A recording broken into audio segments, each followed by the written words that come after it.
Hey, it's Mr. A, back at you with another art video. Today we're going to be using some free online software to take this photo and we're going to separate it out into distinct values. Now values are light versus dark.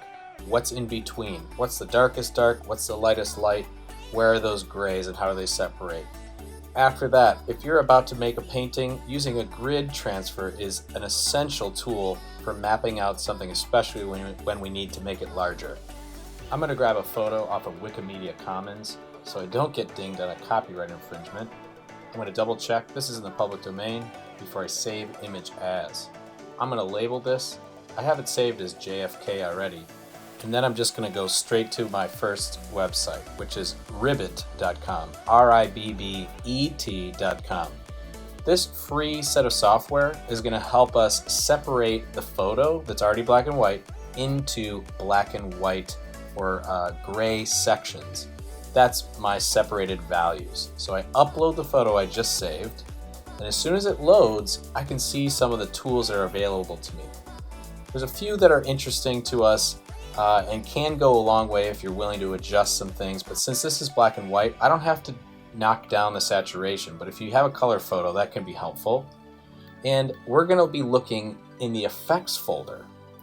Now in the effects, this program, as far as right now, as far as free software goes, this is going to give us the most flexible way to separate out this smooth grayscale or black and white photo into a series of steps from dark to light. The coolest thing is I can separate it out into a number that I determine. So if I don't want to be painting and blending all day, I can actually decide, if I use the posterize filter, how many levels of color to use. So you can see this thing almost gets sliced up. I like to think of it as a map, like different states or something like that. Or another thing is like different shapes of shadows. If I reduce the number of colors, I see less complexity and I lose some detail, but it simplifies the drawing. So if I were to paint this, if I say 9, I only have to mix 9 levels of that color. If you're a painter, you know exactly what I'm talking about, but if I adjust the detail, I can simplify those shapes, which is actually going to really help me in the next stage of the process, which is the grid transfer. In order to get a grid on there though, we're going to use a separate tool. And once I'm happy with my adjustments here, I'm going to go ahead, hit apply, and if I need anything else, I can go back into the basics. So for example, I want this thing to be punched up a little bit more, make a little bit more of a statement. So I'm going to go to exposure and adjust my contrast. So some of those grays are a little darker. This is obviously a matter of personal preference, but if you want, you can infinitely adjust these things, and that's the beauty of this software. If I hit save, that's going to allow me to label that and save it as a JPEG. That's always the best file for our purposes. And I'm going to save it.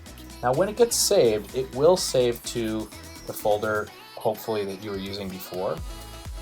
However, if it asks you to sign up for a username, I haven't found that to be necessary just yet. Next step, we're going to fly over to a new site. That is griddrawingtool.com, or the Grid Drawing Tool by Art Tutor.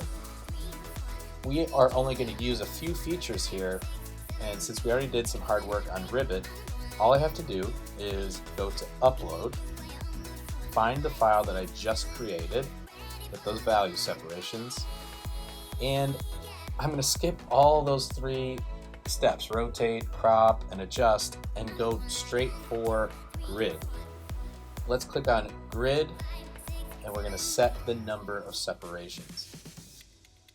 Starting at 5, that's okay, but if you're using a certain size piece of paper that's easily divisible, I always like to go, I don't know, if it's like 8.5 by 11, maybe try 11, or try something like 8 or 9, something close to what the piece of paper or canvas you have is going to be. That way you're not doing too much math. Nothing against math, but I don't know, you get the idea. Apply that grid, adjust it, and download. We're so close to being done. The thing is, make sure that you find that photo. A lot of times this program saves it as an Art Tutor grid. And the thing is I want you to make sure you don't lose that hard work. Go in there right away, relabel it. I put JFK Final, That's going to help me stay organized. So don't get that lost. We already did some great work, but using this photo, we are now ready to start transferring that work onto a larger surface. You could do it on a piece of paper, you could do it on a canvas, you could do it on the side of a skyscraper. So don't be afraid. We're going to use this grid right here. So the next step is maximize it and blow it up. So stay tuned for the next video where we do that on a variety of surfaces. But now you have a free way to get any of your pictures separated into values and gridded up like a pro. Good luck, and I'll talk to you soon.